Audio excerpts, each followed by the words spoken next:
एक ऐसा सिस्टम जिसने ग्लोबलाइजेशन, प्राइवेटाइजेशन और लिबरलाइजेशन को दुनिया का नॉर्म बना दिया। सोशलिस्ट कंट्री तक इस सिस्टम के आगे अपने घुटने टेक दिए। Yes, we are talking about Bretton Woods system. Hello my net champions, welcome back to my channel सिविका बाय छवि। और आज हम पढ़ेंगे बेटन वुड्स सिस्टम के बारे में। तो चलिए शुरू करते हैं। द बेटन वुड्स सिस्टम, ये सिस्टम लाने के लिए कॉन्फ्रेंस की गई, और वो कॉन्फ्रेंस की गई थी जुलाई 1994 में at Bretton Woods, new hemisphere, USA में। और इसके अंदर 44 कंट्रीज थी, लेकिन सबसे लीडिंग कंट्रीज इसके अंदर कौन थी? यूएसए और यूके। यूएसए और यूके मिलके ये सिस्टम लाना चाहते थे। और इसका ऑफिशियल नेम, इस कॉन्फ्रेंस का, आप ये याद रखना कि कई बार यहाँ पे ना ऑफिशियल नेम पूछ लिया जाता है कॉन्फ्रेंस का, तो द कॉन्फ्रेंस का official name was United Nations monetary and financial conference. फिर अगर हम इसके पर्पस की बात करें तो इसका पर्पस था कि एक ऐसा स्टेबल और कोऑपरेटिव इंटरनेशनल फाइनेंशियल और मॉनेटरी सिस्टम बनाया जाए। वर्ल्ड वॉर सेकेंड के बाद जो मॉनेटरी सिस्टम था इंटरनेशनली या फिर ग्लोबली, जो मॉनेटरी सिस्टम था वो बहुत ज़्यादा अफेक्ट हो चुका था। बहुत सारी जो कंट्रीज थी वो डेट में जा चुकी थी, जो यूरोपियन पावर्स थी वो रिकवर नहीं कर पा रही थी वर्ल्ड वॉर टू के बाद। तो इसलिए ये सिस्टम आया, और इसमें की तीन की इंस्टीट्यूशन स्टैब्लिश हुए। इंटरनेशनल मॉनेटरी फंड 1947 में स्टैब्लिश होता है। International bank for reconstruction and development, ये 1946 में ही आता है। 1946 जो इंटरनेशनल मॉनेटरी फंड है वो 1947 में ऑपरेशन में आता है। और जो आईबीआरडी है, जिसको हम बाद में वर्ल्ड बैंक भी बोलते हैं, वो 1946 में ही ऑपरेशनलाइज हो जाता है।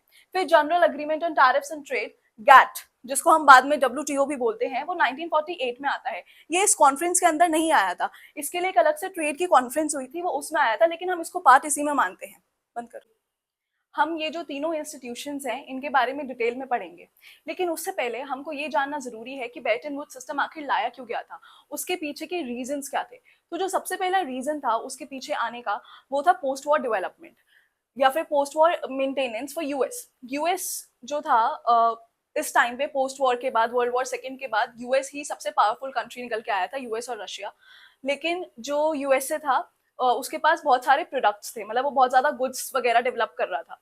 तो अब उसको अपने गुड्स बेचने भी तो थे कहीं पे। लेकिन ये जो कंट्रीज हैं, जो बाकी की कंट्रीज हैं, वो वर्ल्ड वॉर टू के बाद इतनी ज्यादा उनकी इकोनॉमी टर्न आउट हो गई थी, इतनी ज्यादा उनकी इकोनॉमी डिप्रेशन में चली गई थी कि उनके पास इतनी कैपेबिलिटी नहीं बची थी कि वो लोग कुछ गुड्स वगैरह खरीद सके।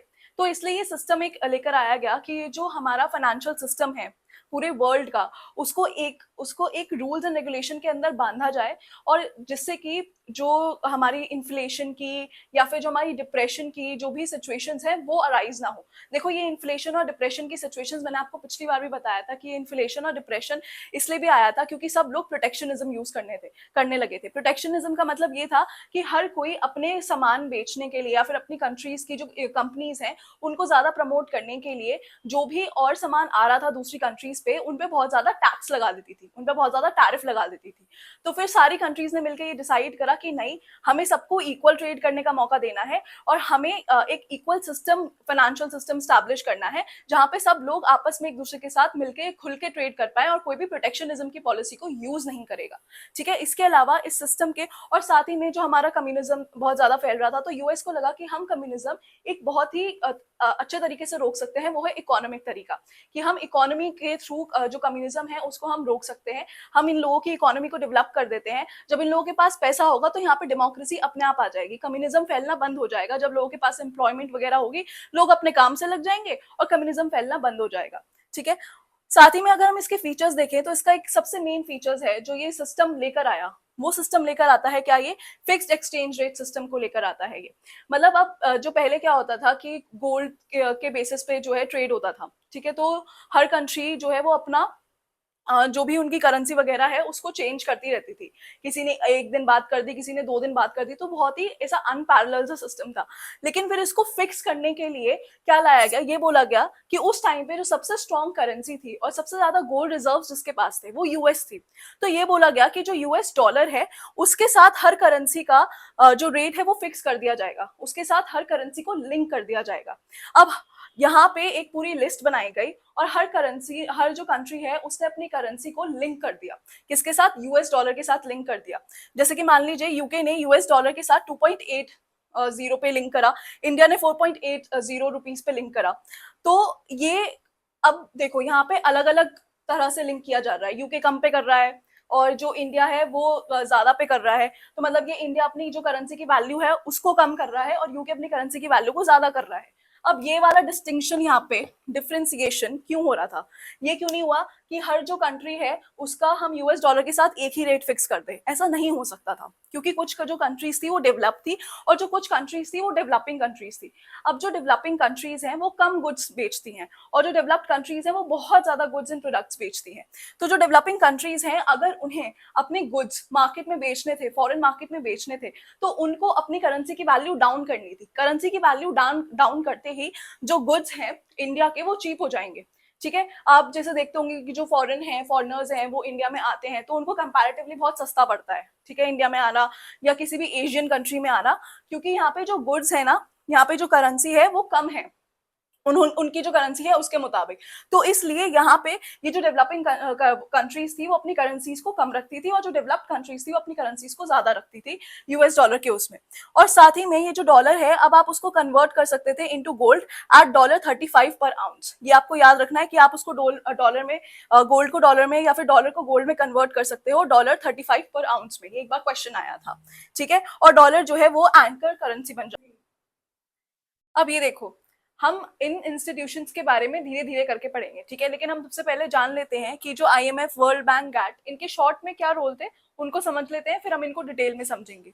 जो आईएमएफ था उसका रोल था कि जो करेंसी स्टेबिलिटी है उसको देखा जाए, ठीक है, जो हमने एक्सचेंज रेट सिस्टम बनाया था ये उसको देखता था। जो वर्ल्ड बैंक है वो लोन प्रोवाइड करता था डेवलपमेंट के लिए, और जो गैट है वो प्रमोट करता था फ्री ट्रेड को। फ्री ट्रेड को कैसे प्रमोट करता था, जो टैक्सेस हैं उनको कम करके। अब हम बात करते हैं इंटरनेशनल मॉनेटरी फंड्स की और इसके ऑब्जेक्टिव्स की। तो इसका सबसे पहला ऑब्जेक्टिव था कि प्रमोट करें मॉनेटरी कॉपरेशन को, ठीक है, इसका ऑब्जेक्टिव ये था कि हम लोग एक मॉनेटरी कॉपरेशन को प्रमोट करें। हमने ये जो भी सिस्टम बनाया था बेल्टन वुड्स का, वो सिस्टम इसलिए तो बनाया था कि जो पूरी दुनिया है या पूरी वर्ल्ड में जो कंट्रीज हैं वो एक साथ आए और मॉनेटरी कॉपरेशन में एक दूसरे की मदद करें। तो यहाँ पे बैठ के जो कंट्रीज थी वो जो भी कॉन्फ्लिक्ट होते थे उनके मनी से रिलेटेड उसको सॉल्व करते थे, ठीक है। फिर स्टेबलाइज एक्सचेंज रेट्स। अब ये लोग क्या करते थे, यहाँ पे स्टेबलाइज करते थे एक्सचेंज रेट्स को। यहाँ पे स्टेबलाइज एक्सचेंज रेट्स का क्या मतलब होता है, ये देखो देखो जो स्टेबलाइज एक्सचेंज रेट्स है उसको हम दो तरीके से समझ सकते हैं। हमने जो पहला तरीका देखा था स्टेबलाइज एक्सचेंज रेट का, कि जो हर कंट्री थी वो अपना जो यूएस डॉलर है उसको लिंक कर देती थी अपनी करेंसी को। US dollar linked with different currency. अब इसके साथ साथ एक और चीज थी जो मैंने आपको बताया था कि जो यूएस डॉलर है उसका मतलब ये था कि 35 यूएस डॉलर का मतलब ये है कि आप 1 आउंस ऑफ गोल्ड ले सकते हो, ठीक है। इसका मतलब ये हो गया, जैसे मान लो मेरे पास 500 रुपीज है या आपके पास 500 रुपीज है, तो वो जो 500 रुपीज है वो आपको ये इंश्योरिटी देते हैं या फिर श्योरिटी देते हैं कि आप उन 500 रुपए से 500 रुपए का सामान खरीद सकते हो। इसी तरीके से यूएस डॉलर आपको ये कह रहा था कि आप मुझे 35 यूएस डॉलर्स दो और मैं आपको 1 आउंस ऑफ गोल्ड दूंगा। 1 आउंस ऑफ गोल्ड कितना होता है, लगभग 28 ग्राम्स के आसपास होता है, ठीक है। 1 आउंस ऑफ जो गोल्ड होता है वो 28 ग्राम्स के आसपास होता है। तो यूएस आपको ये कह रहा है जो यूएस की करेंसी है अब वो किससे बैक्ड है, वो कोई खाली करेंसी नहीं है, ठीक है, अब वो बैक्ड है गोल्ड से। पहले जो था गोल्ड यूज किया जाता था और अब गोल्ड यूज करा जाता था, मतलब नॉर्मली कोई करेंसी यूज नहीं की जाती थी, गोल्ड के कॉइन्स यूज करे जाते थे या सिल्वर के कॉइन्स यूज करे जाते थे। उसकी वजह से क्या हो रहा था कि जो गोल्ड है वो कम होता जा रहा था, तो इसलिए हम पेपर करेंसी लेकर आए। तो ये जो यूएस की करेंसी है इसको हमने बैक कर दिया गोल्ड से, ठीक है। तो ये जो यूएस की करेंसी हो गई ना वो एक तरीके से रिसीट हो गई, ये एक रिसीट हो गई किसकी, गोल्ड की रिसीट हो गई, ठीक है। अब आप इस करेंसी को लेकर गोल्ड भी ले सकते हो अपने पास, गोल्ड का रिजर्व आप अपने पास रख सकते हो, ठीक है। इसके अलावा यहाँ पे ये हमारा balance of trade and payment का सिस्टम को मैनेज करता था, ठीक है, ये फैसिलिटेट करता था कि हमारा जो ट्रेड है उसमें बैलेंस ऑफ पेमेंट बना रहे, यानी कि कोई भी जो कंट्री है वो बहुत ज्यादा ऊपर ना चली जाए, कोई भी कंट्री बहुत ज्यादा नीचे ना चली जाए, ठीक है। और provide loans for short term balance of payments problem. अब कोई भी short term balance of payment problem होती थी, या फिर किसी के यहाँ पे, जैसे अभी पाकिस्तान में बैलेंस ऑफ पेमेंट क्राइसिस हो गया था, श्रीलंका में बैलेंस ऑफ पेमेंट क्राइसिस हो गया था, तो उसके लिए लोन कहाँ से लेती हैं कंट्रीज? वो आईएमएफ से ही तो लोन लेती हैं। जिनको डेवलपमेंट करना होता है वो वर्ल्ड बैंक से लोन लेती हैं। जिनको वैसे लोन की जरूरत होती है, जो पेमेंट ऑफ क्राइसिस होता है, जैसे हमने लिया था आईएमएफ से लोन लिया था, है ना, 1990 में। तो ये वही दिखाता है कि जो शॉर्ट टर्म कोई बैलेंस ऑफ पेमेंट क्राइसिस होता है, तो यहाँ पे जो आईएमएफ है वो उनको लोन देता है। अब ये तो इसके ऑब्जेक्टिव्स थे, लेकिन इन ऑब्जेक्टिव्स में कुछ प्रॉब्लम थी। अब देखो, जो मैंने आपको यहाँ पे बताया था कि जो हमारा यूएस डॉलर था वो 1 आउंस ऑफ गोल्ड से लिंक था। अब आप यहाँ पे इसको ऐसे समझो कि ये हो गया हमारा गोल्ड, ठीक है, और ये हो गई हमारी यूएस करेंसी। अब ये प्रॉमिस किया गया है कि ये अगर आप $35 की करेंसी आप यूएस को दोगे, तो वो आपको 1 आउंस ऑफ गोल्ड दे देगा इसके बदले में। ये बात हुई थी, ठीक है। अब यहाँ पे हुआ क्या कि यूएस जो है वो वॉर में पड़ गया वियतनाम के साथ। अब जब वो वियतनाम के साथ वॉर में पड़ा, तो उसको मिलिट्री सप्लाईज चाहिए थी, और साथ ही में अपनी कंट्री में भी फॉरेन एड देना था। तो उसकी वजह से जो डॉलर है उसको बहुत ज्यादा प्रिंट किया जाने लगा। जो यूएस है वो डॉलर को बहुत ज्यादा प्रिंट किया जाने लगा। तो अब क्या हो गया, गोल्ड तो इतना ही रहा, लेकिन हमारा जो करेंसी है, यूएस करेंसी है, वो बढ़ती चली गई। करेंसी ये बढ़ती जा रही है, बढ़ती जा रही है। अब जब ये करेंसी बड़ी हो जाएगी गोल्ड से, तो क्या होगा, जैसे जो मान लो स्टार्टिंग के लोग हैं, फ्रांस हो गया, हमारा यूके हो गया, और भी कोई कंट्री हो गई, जर्मनी हो गई, ठीक है, इन्होंने आके अपना शेयर मांग लिया कि हमें अपना शेयर दे दो, कि मतलब हमें हमारा गोल्ड दे दो, ठीक है। तो यहाँ पे ये जो गोल्ड था, अब करेंसी तो इतनी सारी है, अब आपने सबको प्रॉमिस कर रखा है कि करेंसी सबके पास है, वो हर किसी के पास सर्कुलेट कर रही है करेंसी, करेंसी सबके पास है। और आपने प्रॉमिस कर रखा है कि आप मुझे $35 की करेंसी दोगे तो मैं आपको 1 आउंस ऑफ गोल्ड दूंगा। लेकिन हुआ क्या कि ये जो कंट्रीज है, इन्होंने पहले आके ले लिया, अब आपके पास गोल्ड और कम हो गया, अब आपके पास गोल्ड सिर्फ इतना रह गया, ठीक है। अब इसमें क्या हो सकता है कि जो बाकी की कंट्रीज है वो आके गोल्ड ले जाएंगी, लेकिन जो बाकी की कंट्रीज को, और जो कंट्रीज बच जाएंगी, अब यहाँ पे गोल्ड नहीं बचेगा एक टाइम के बाद, एक टाइम के बाद यहाँ पे गोल्ड नहीं बचेगा। और अब जब यहाँ पे गोल्ड नहीं बचेगा, तो एक टाइम के बाद क्या होगा, ये जो कंट्रीज रह गई जिन्होंने गोल्ड नहीं लिया था, उनको कौन गोल्ड प्रोवाइड करेगा? उनके लिए तो खतरा बढ़ गया ना। यही चीज फ्रांस और यूके ने नोटिस करी, और फ्रांस और यूके ने ये बात यूएसए के प्रेसिडेंट को कही। 1971 में जो यूएसए के प्रेसिडेंट थे निक्सन, उन्होंने फिर ये बात कही कि मैं इस बेल्टन वुड सिस्टम को वापस ले रहा हूं, मैं गोल्ड को वापस ले रहा हूं, जो मेरी करेंसी गोल्ड को बैक करती है, मैं उसको वापस ले रहा हूं, जिसको हम निक्सन शॉक की तरह भी कहते हैं। निक्सन ने एक बहुत शॉकिंग स्टेटमेंट दी, और उन्होंने कहा कि अब जो यूएस की करेंसी है वो बैक नहीं करेगी गोल्ड को, ठीक है, वो बैक नहीं करेगी गोल्ड को।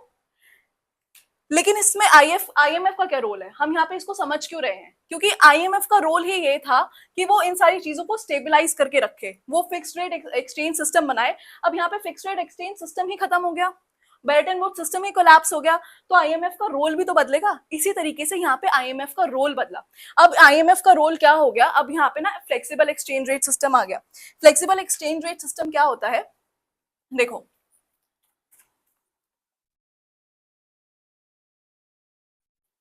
जो हमारा फ्लेक्सिबल एक्सचेंज रेट सिस्टम होता है, उसमें ये होता है कि फिक्स्ड एक्सचेंज रेट सिस्टम में तो क्या था कि आपकी जो करेंसी थी उसको लिंक कर दिया था डॉलर के साथ एक फिक्स्ड रेट पे, ठीक है।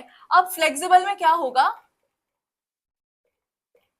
कि एक कंट्री का,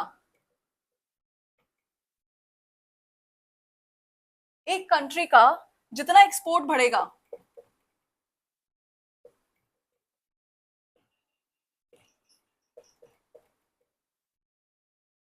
उसी हिसाब से उस करेंसी की वैल्यू भी इंक्रीज होगी, ठीक है।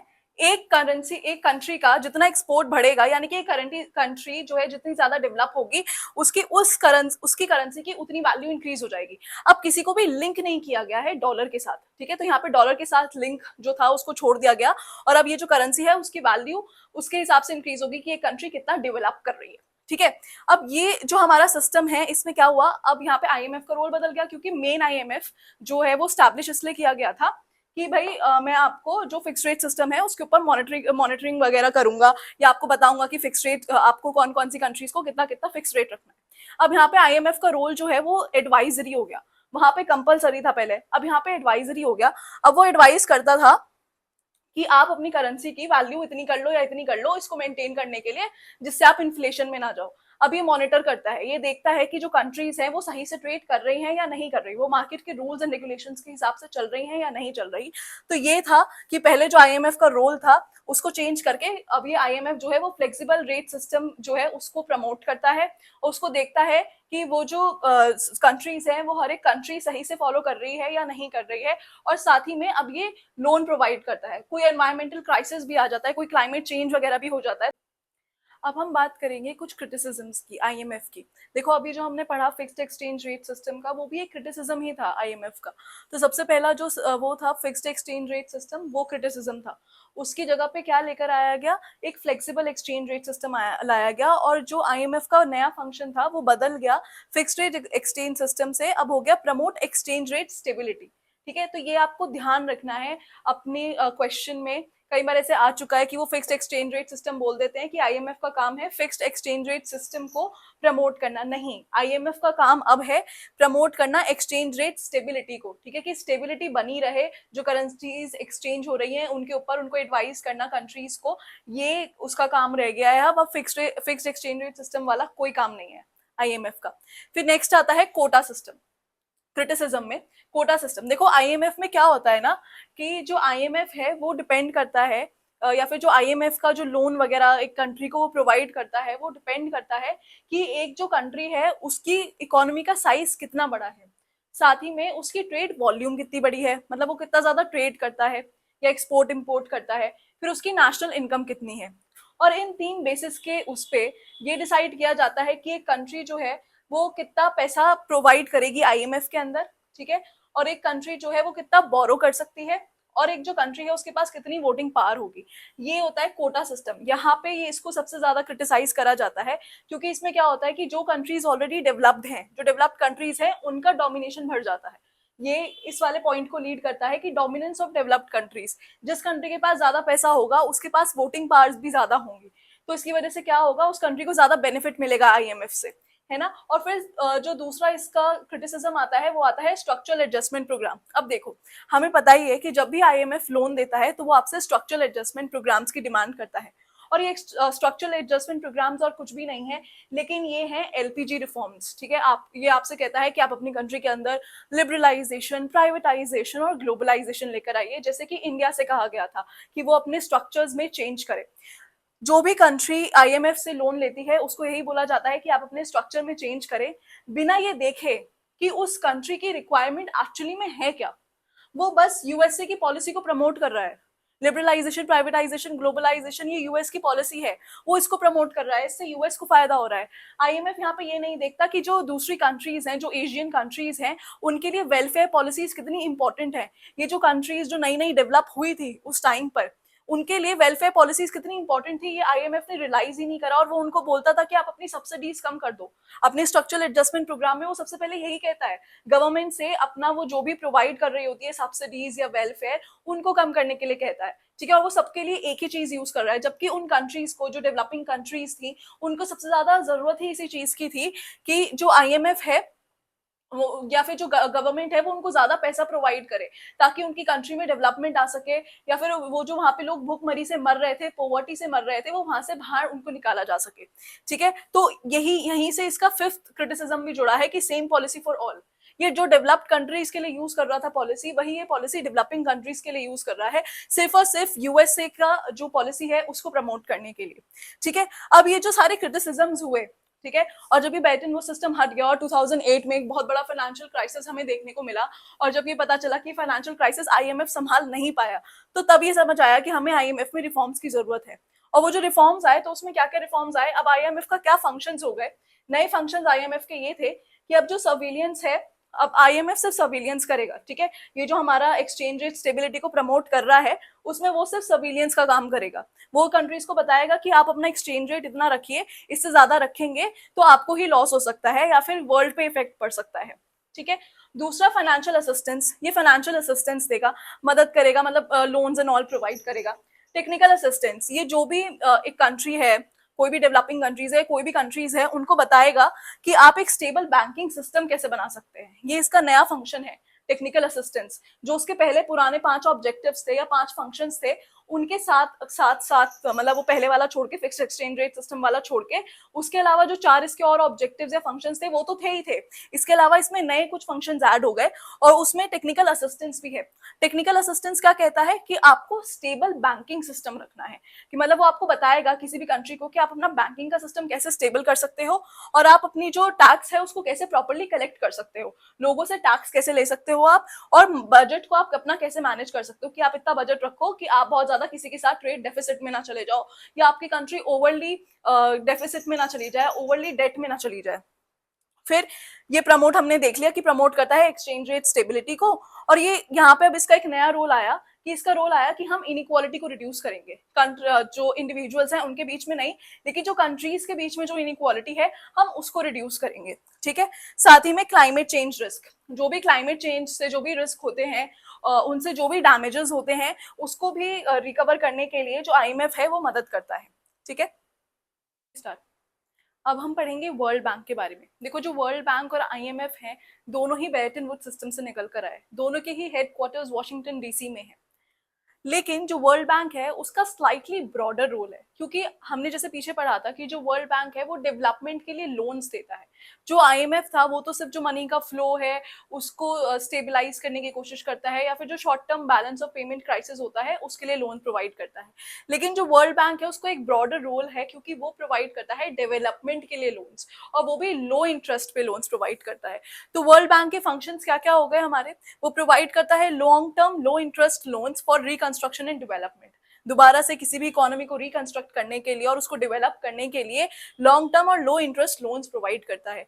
Offers technical and policy assistance, ये टेक्निकल और पॉलिसी असिस्टेंस यानी कि जो कंट्रीज हैं उनको बताता है कि आपको क्या पॉलिसीज इंट्रोड्यूस करनी चाहिए जिससे कि आपके यहाँ पे डेवलपमेंट हो, ठीक है, आपके यहाँ पे रिकंस्ट्रक्शन हो। ये सिर्फ लोन्स ही प्रोवाइड नहीं करता है, लेकिन एडवाइस भी करता है कंट्रीज को कि भाई आपको क्या क्या पॉलिसीज लेकर आनी चाहिए और किस किस तरीके से आपको वो पॉलिसीज इंप्लीमेंट करनी चाहिए। ठीक है, इसका अब हम इवोल्यूशन के बारे में पढ़ेंगे कि ये जो वर्ल्ड बैंक है, जो आज ये लोगों की इतनी मदद कर पा रहा है, ये किस किस तरह से इवॉल्व हुआ है। ठीक है, अगर हम 1940s और 50s की बात करें तो इसका देखो 1940s और 50s वो वाला एरा था जहां पे हमारी वर्ल्ड वॉर जो सेकंड है वो खत्म हुई थी, और उसके अलावा जो हमारी यूरोपियन कंट्रीज हैं वो बहुत ज्यादा उनको नीड थी पैसों की, और उनको फिर से डेवलपमेंट करना था क्योंकि इंफ्रास्ट्रक्चर का भी बहुत ज्यादा नुकसान हुआ था। तो इसलिए ये उस रोल को पूरा कर रहा था 1940s और 50s में। इसका रोल समय के साथ साथ जैसे जैसे रिक्वायरमेंट आई है, सबसे अच्छी बात वर्ल्ड बैंक की यही रही है कि जैसे जैसे रिक्वायरमेंट आई है इसने अपना रोल वैसे वैसे चेंज करा है। ठीक है, बहुत ज्यादा स्टिफ रोल नहीं रखा है इसने अपना कभी भी। तो 1940s और 50s में इसका रोल ये था कि ये इंफ्रास्ट्रक्चर को डेवलप कराता था। इंफ्रास्ट्रक्चर में एनर्जी के लिए पैसे देता था, एनर्जी प्रमोट करने के लिए, या फिर ट्रांसपोर्टेशन को प्रमोट करने के लिए, कम्युनिकेशन को प्रमोट करने के लिए, जो भी बड़े बड़े प्रोजेक्ट्स होते थे उनको प्रमोट करने के लिए जो भी आपके लोन्स है वो प्रोवाइड करता था लो इंटरेस्ट रेट पे। फिर 1960s और 1980s यहाँ पे वो वाला टाइम था जब बहुत सारी जो कंट्रीज हैं उनको इंडिपेंडेंस मिल रही थी ब्रिटिशर्स से, या अलग अलग उनकी कॉलोनीज से उनको इंडिपेंडेंस मिल रही थी। तो यहाँ पे एक इनके जो हेड थे उस टाइम पे, मैकनामेरा, इनका आपको नाम याद रखना। ऐसा हो सकता है कि देखो जो हमारा आईएमएफ है और जो वर्ल्ड बैंक है और जो डब्ल्यूटीओ है, इन सबके जो भी डायरेक्टर्स रह चुके हैं उनके क्रोनोलॉजी पूछी जाती है नेम्स की। पिछली बार भी पूछी गई थी, उससे पिछली बार भी पूछी गई थी। तो मैंने उसके लिए ऑलरेडी एक वीडियो बना के रख रखी है आपकी, जहाँ पे मैंने ऑर्गेनाइजेशंस के बारे में, उनके सिर्फ फैक्ट्स के बारे में बताया हुआ है। उसमें मैंने उनकी डिटेल में वीडियो बना रखी है कि कौन सा जो जनरल डायरेक्टर है वो कब आया था और आप उनकी क्रोनोलॉजी को कैसे लर्न कर सकते हो। तो please go watch that video. मैं आपका उसका जो लिंक है वो डिस्क्रिप्शन में भी ऐड कर दूंगी। तो please you should go and watch that video, क्योंकि वो आते जरूर है, आपको वो लर्न जरूर करते हैं। ठीक है, तो यहाँ पे जो मैकनामेरा है, ऐसा हो सकता है इन फ्यूचर कि आपसे पूछें कि जो मैकनामेरा है उसके टाइम पे वर्ल्ड बैंक कैसे काम कर रहा था। तो उनके टाइम पे जो वर्ल्ड बैंक है उन्होंने ये रियलाइज करा कि 1968 और 1980s का ये जो टाइम है, यहाँ पे बहुत सारी नई डेवलपिंग कंट्रीज आई थी। तो उन्होंने ये रियलाइज करा कि हम यहाँ पे पुरानी पॉलिसीज को अप्लाई नहीं कर सकते हैं। हमें यहाँ पे सिर्फ इंफ्रास्ट्रक्चर डेवलपमेंट की जरूरत नहीं है। अगर हमें यहाँ पे कंट्रीज को डेवलप करना है तो हमें साथ ही साथ अपना फोकस पोवर्टी रिडक्शन पे रखना होगा। और पोवर्टी रिडक्शन आप कैसे करोगे? आप कुछ नई एजुकेशन पॉलिसीज लेकर आओगे, ठीक है। मतलब पोवर्टी रिड्यूस करने के लिए जब इंसान पढ़ेगा तभी तो उसको एम्प्लॉयमेंट मिलेगी ना। तो आपको एजुकेशन पॉलिसीज ऐसी लेकर आनी है। आपको पॉपुलेशन कंट्रोल करना है ताकि और जो पॉपुलेशन है वो और ज्यादा गरीबी में ना चली जाए। ऑलरेडी आपकी पॉपुलेशन गरीबी में है, उसमें नई और ज्यादा बहुत ज्यादा पॉपुलेशन ऐड होती रहेगी तो वो और गरीबी में चले जाएंगे, ठीक है। और फिर बेसिक नीड्स की आपको यहाँ पे ये ध्यान रखना है कि बेसिक नीड्स लोगों की पूरी हो। यहाँ पे बेसिक नीड्स वाला क्राइटेरिया आया कि एक जो कंट्री है वो ये डिसाइड करेगी कि उसकी बेसिक नीड्स क्या होंगी उस कंट्री के अंदर, ठीक है। जैसे यूएसए के अंदर आपकी बेसिक नीड के अंदर एक कार भी आ जाती है, इंडिया के अंदर आपकी बेसिक नीड के अंदर कार नहीं आता है, एक 2 व्हीकल भी काफी होता है, 2 व्हीकल भी इनफैक्ट बेसिक नीड से ऊपर होता है, ठीक है। फिर आता है आपका 1980s और 1990s का टाइम। अब ये वाला जो टाइम था, यहाँ पे ये टाइम इसलिए इंपॉर्टेंट हो जाता है क्योंकि यहाँ पे एक डिफरेंट सोच के जनरल डायरेक्टर आए, ठीक है। इनका नाम उनका सरनेम था क्लोबिन, इसको हम क्लोबिन एरा के नाम से भी जानते हैं। तो इन्होंने क्या करा, क्योंकि ये आईएमएफ के साथ ही आया था बेल्टन वुड्स सिस्टम, तो दोनों काम तो न्यू लिबरल प्रिंसिपल्स पे ही करते थे।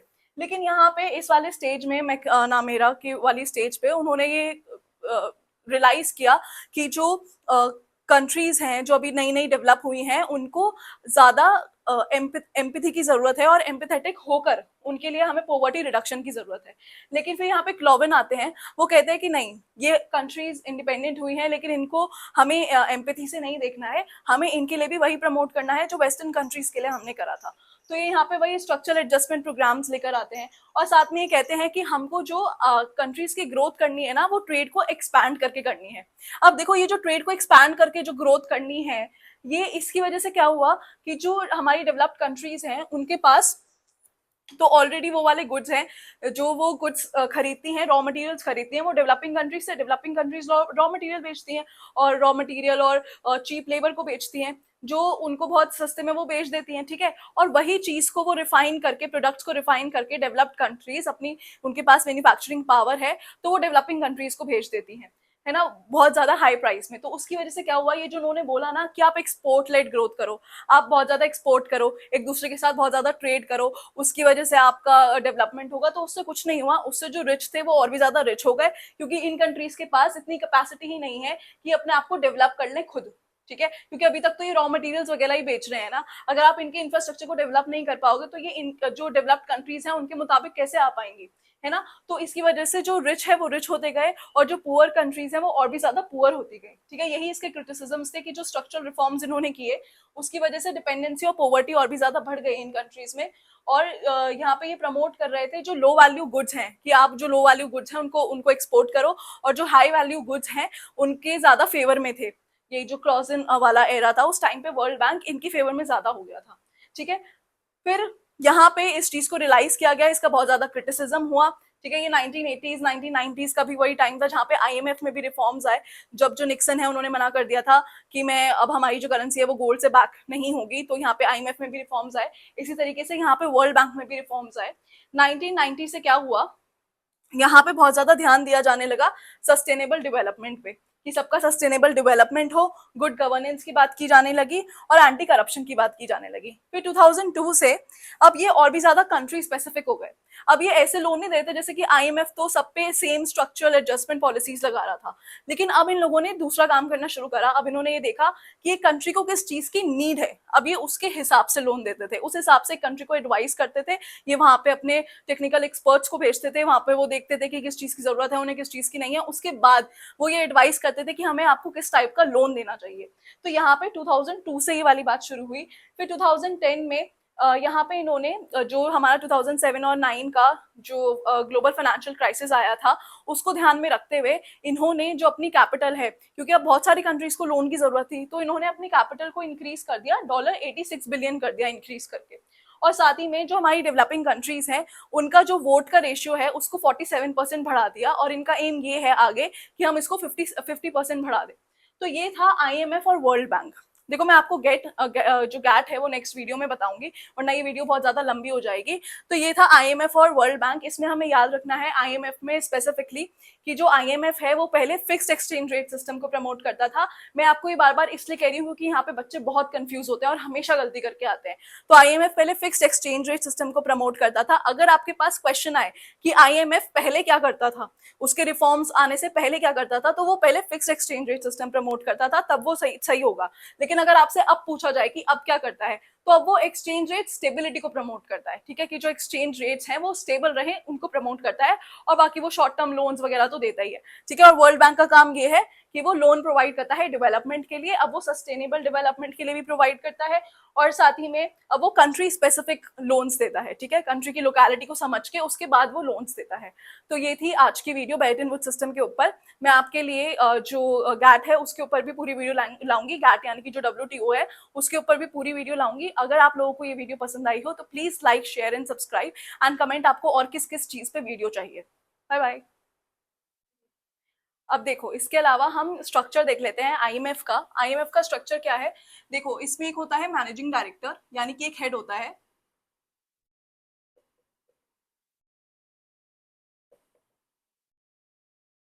उसके साथ में यहाँ पे एक होते हैं बोर्ड ऑफ गवर्नर्स।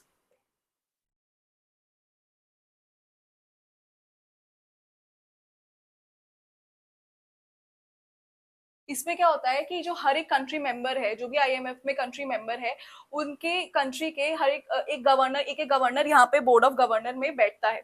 और वो जो गवर्नर होते हैं वो यूजुअली फाइनेंस मिनिस्टर्स होते हैं, या फिर वो जो वहाँ के जो सेंट्रल बैंक के जो हेड होते हैं वो होते हैं गवर्नर्स। ठीक है, बोर्ड ऑफ गवर्नर में वो लोग बैठते हैं। फिर आता है एक एग्जीक्यूटिव बोर्ड।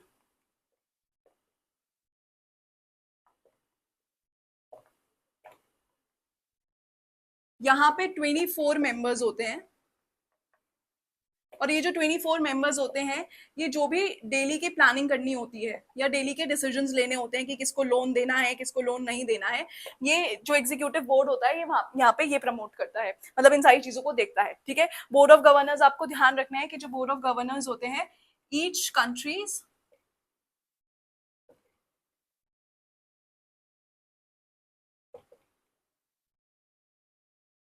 गवर्नर। अब यहाँ पे आप गवर्नर लिटरल गवर्नर मत समझना। ठीक है, यहाँ पे गवर्नर हो गया, यहाँ पे इनका फाइनेंस मिनिस्टर और सेंट्रल बैंक हेड। ठीक है, तो हर कंट्री से एक एक गवर्नर आता है। यहाँ पे जो गवर्नर बनता है उनको गवर्नर इसलिए कहा जा रहा है क्योंकि वो जो फाइनेंस मिनिस्टर या सेंट्रल बैंक के हेड आते हैं वो यहाँ के गवर्नर बन जाते हैं, वो बोर्ड ऑफ गवर्नर्स में आ रहे हैं ना, तो हर एक कंट्री से एक एक आता है यहाँ पे। ठीक है, तो ये हो गया मैनेजिंग डायरेक्टर और फिर board of governors and executive board. तो ये था हमारा आईएमएफ के बारे में। अब हम पढ़ेंगे हमारा वर्ल्ड बैंक के बारे में। ठीक है।